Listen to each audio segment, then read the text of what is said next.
Okay, nutritious na siya ha. Okay, fruit, the simplest dessert. Sa tanan kita mga klase nga dessert, ang prutas gid ang pinaka-simple nga dessert. Nganong simple man siya because that is very easy to serve. Dali na kinato siya i-serve. Palitan ta sa tindahan, manguha lang ta sa tuang kilid-kilid.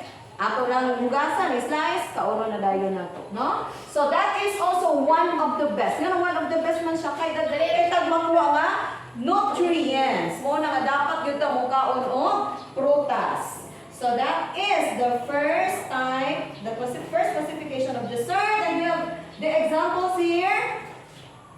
Another, diba? Lamig tayo, no? Picture pa lang daan. Okay, now we will go on to the second classification. That is the cheese. Row 3. Stand and read.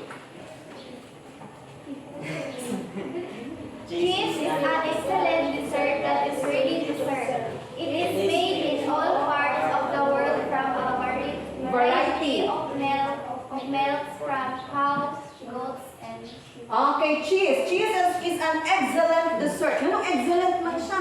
Kay daghan gyud kasagaran sa mga tao ganahan gyud og cheese tungod sa iyang kalami. Lami pa sa inyong relasyon. So cheese is an excellent dessert that is ready to serve. Kaya naman palit lang ta sa tindahan, pwede na din nato siya kaunon. And it is made in all parts of the world. So tanan gyud nga parte sa palibutan nagahimo gyud daw sila og cheese gikan sa klase nga gatas. Una gikan sa gatas sa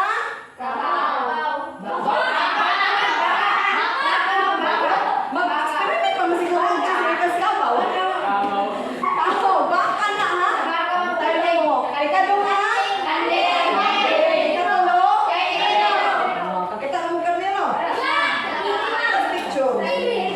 Okay, so natin mga example sa cheese. O, muna siya. Ang tama ba niya? Goat's milk mozzarella.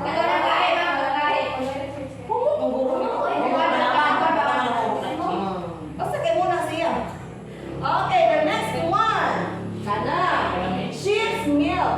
Ika din na siya sa kanding ng gatas. Gihimo nila nga cheese. Yung kaya mga buslot-buslot. Sunod. Kana. Cheddar cow cheese. So, kung kasabot gikan sa? Sige, may kong kabaw.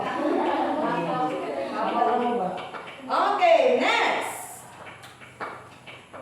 The gelatin dessert. Sige, dire na po. Tindog, basa. Gelatin dessert. These are economically prepared. Economically and vary in many ways. It is marketed in two forms, the unsweetened and sweetened ones. Sweeten. Okay, so the third one is the gelatin dessert. These are economically prepared. Sa ganang word na economical. Brato kayo, no? Tagis, 15, no? Dali-lagi kayo na ito siya mapalit. Economical and vary in many ways. Kaya nga naman, na ay duha ka klase sa gelatin. We have the sweetened, but pasabot ang isiyadaan. And the second one is the unsweetened, which is kinahanglan pa butang og asukar kay tabang man siya. And we have pictures of gelatin. Kana, Hawaiian rainbow jello. Ano yung pangalan?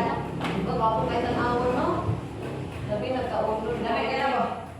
Sunod. Oh, kana. Oh.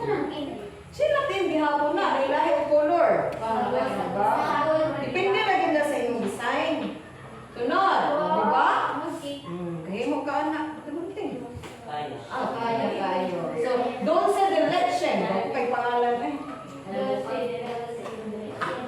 Okay, so dito na tayo. Dito na punta sa sunod. The next type of dessert is the custard. Row 1. Custard, a dessert made with chocolate. Ready-made custard can be served in their baking cups or maybe in a molded and served with fruit garnish. Okay, custard, that is a dessert made with milk, eggs, and sugar. So, do you remember katong napa-performance task ko sa inyo, ano? Nga, naghimo mo aning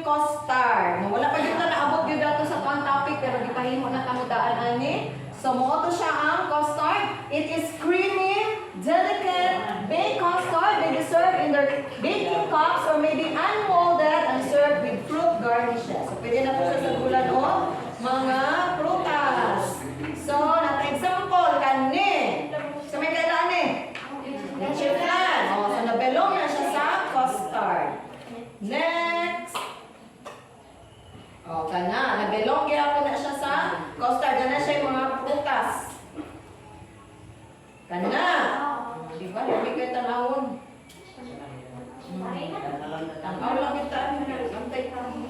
Okay, next. Okay, the pudding. Sige, tanan magbasa. Go. Go.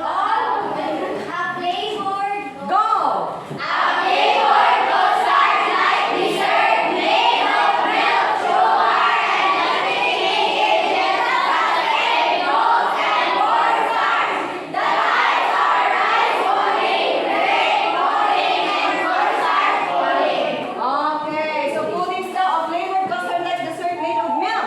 Nagyapon siya yung milk, sugar, o na siya thickening agent. Sige, itong thickening agent, pampalapot. So may gamito na to. Egg yolk, atong yellow, o niya, pwede po mo gamit o cornstarch.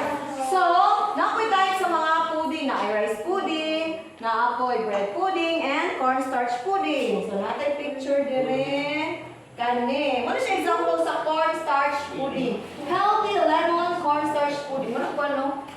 Gusto kailan po, tawag sa bata? Lugaw. So, nun, kana. Rice pudding po na siya. So, kanang galing ang rice, ana. So, that is rice pudding. And the next one is the bread pudding. Nanag now kung bread pudding na. Mo kita niya, ano, paluo mo sis. Okay, next. Frozen dessert. Gusto na ako mga lalaki tanan. Sige, tindog lalaki. Dapat gusto mo pinuhay. Pakita ang kuan, kalalaki. 1, 2, 3, go.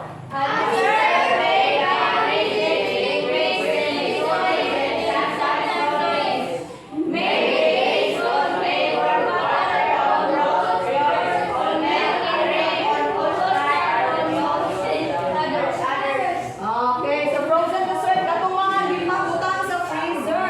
So that is a dessert made by freezing liquids. Pwede siya semi-solid, pwede po siya solid yun. No? Kanang gahi ko siya, pwede po dili kay gahi. So maybe based on flavored water, on fruit purees, so sige ng fruit purees, katong mga juice na gikan sa prutas, on milk and cream, on custard, on mousse, and others. So natin picture din sa itong frozen dessert, kana. Oh, ice cream, strawberry. Sana.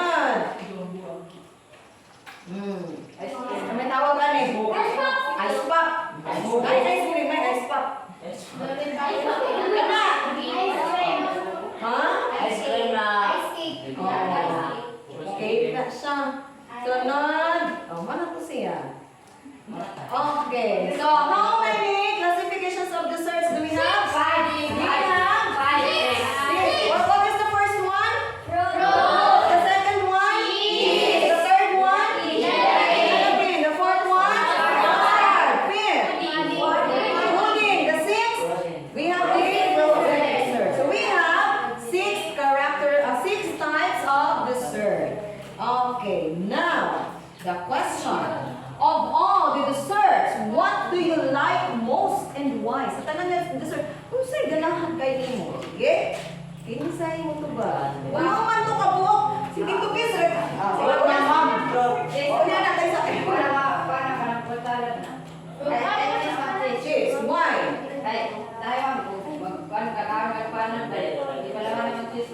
Okay, so lami ang pan kung na ay cheese.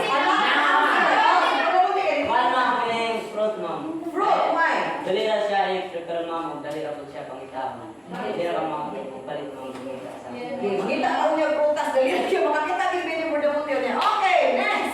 Ice cream, ma'am. Why? Kay kuan sa may kay kawan ng pagkikinig. Tuting ko daw.